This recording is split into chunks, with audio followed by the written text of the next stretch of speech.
ላይ ጎበዝ ነው ለማለት ማሟላት ያለባት መስፈርቶች ምንድናቸው? አንደኛ ብልቱ መቆም አለበት በግንኙነት ጊዜ። ኦኬ። ስለዚህ ብልቱ መቆም አለበት ማለት ግን ማለት ነው ወዲያውኑ ልክ እንደተነካ ወይም እንዳየ የሆነ ነገር ወዲያውኑ መቆም አለበት ማለት አይቻልም እና ወዲያውኑ ደግሞ ጥንካሬ ማግኘት አለበት ማለት አይደለም። ኦኬ።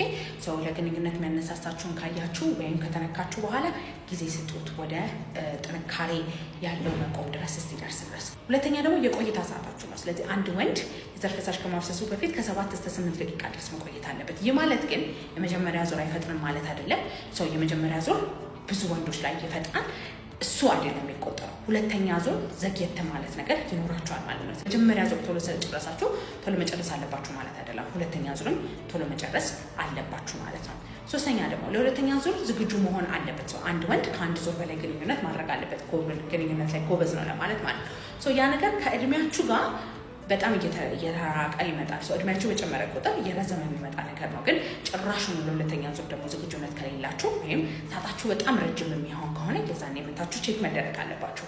ሰው ብልታችሁ በትክክል የሚቆም ከሆነ ሰዓታችሁን ጠብቃችሁ የምትጨርሱ ከሆነ ለሁለተኛ ለሶስተኛ ዙር ዝግጁነት የምታገኙ ከሆነ ግንኙነት ላይ ጎበዝ ናችሁ ማለት እንችላለን። ግን ብልታችሁ ሳትጨርሱ በፊት የሚልፈሰፈስ ከሆነ የመጀመሪያ ዙርም ሁለተኛ ዙርም ቶሎ የምትጨርሱ ከሆነ ለሁለተኛ ዙር ዝግጁነታችሁ ጭራሽ ከሌለ ወይም ሰዓቱ ያለ እድሜያችሁ በጣም ረጅም ከሆነ የዛኔ ስንፈተ ወሲብ አለባችሁ ማለት ነው። ስለዚህ ነርቭ ላይ፣ ሆርሞን ላይ፣ ደም ስር ላይ፣ ጡንቻ ላይ ያሉ ችግሮች ይኖራሉ። መታችሁ ቼክ መደረግ ትችላላችሁ። በማንኛውም ስንፈተ ወሲብ መታከም ከፈለጋችሁ ባዮ ላይ ባስቀመጥኩት ስልክ ቁጥር ደውላችሁ ቀጠሮ ማስያዝ ትችላላችሁ።